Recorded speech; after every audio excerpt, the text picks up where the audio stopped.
Welcome to the Highlights from Ukraine podcast, your daily audio summary of the latest news reported in the Ukrainian media.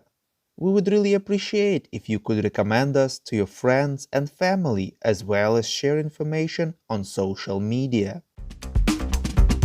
My name is Artem, and here is the news. 157 days left the Russian invasion of Ukraine.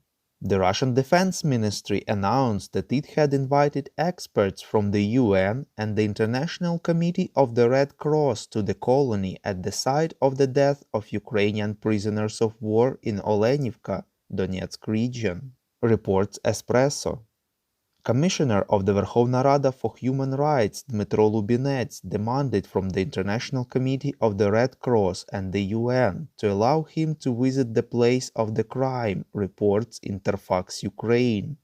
He appealed to Ombudswoman of the Russian Federation Tatyana Moskalkova to come as well.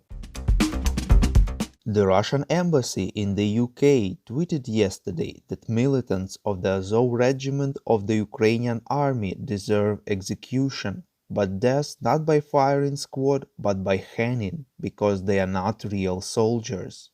The embassy said that they deserve a humiliating death, reports European Pravda.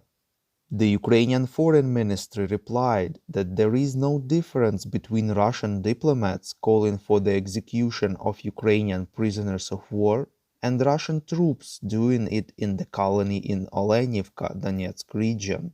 Foreign Ministry spokesperson Oleg Nikolenko said that they are all accomplices in war crimes and must be held accountable. In his evening video address, the President of Ukraine, Volodymyr Zelensky, said that he is grateful to all the countries who condemned the killing of Ukrainian prisoners of war and is ready to join in establishing all the circumstances of this terrible act. The President expressed certainty that everyone who took part in this crime will be found. At the same time, Zelensky stressed that condemnation at the level of political rhetoric is not enough for this mass murder.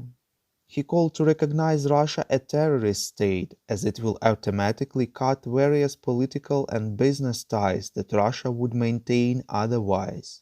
The president emphasized that this will happen, it's only a matter of time, and the sooner it happens, the less evil Russia will have time to do.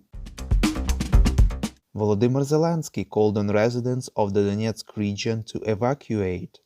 According to him, there are hundreds of thousands of people, tens of thousands of children in the areas close to the front line, and many of them refuse to leave. Quote, "It really needs to be done. This decision will still have to be made anyway, believe me.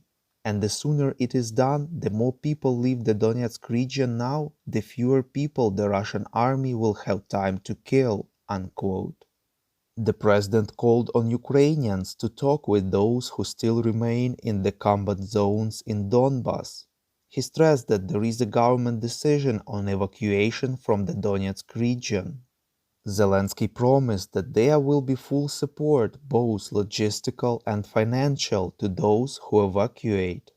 But people need to make a decision themselves. The General Staff of Ukraine informs that the Russian forces are trying to improve the tactical position in the Bakhmut and Avdiivka directions Donetsk region, reports Ukrainska Pravda. The invaders conduct assault operations with the support of Air Force. They also try to determine the defense system of Ukrainian units. In the Sloviansk direction, the enemy led an assault near Dmitrivka, was unsuccessful, and withdrew. The Russians unsuccessfully tried to use a sabotage and reconnaissance group near Dolina, suffered losses, and withdrew. Near Kharkiv, in the direction of Nova Husarivka, the forces of the Russian reconnaissance group tried to clarify the location of the positions of Ukrainian troops. They were unsuccessful and withdrew. Our Patreon supporters get access to a cool new series on wartime life in Ukraine. To join the club, follow the link in the description below. We call on you to demand from governments of your countries to impose the toughest sanctions possible on Russia and its citizens to stop their invasion of Ukraine. Thank you.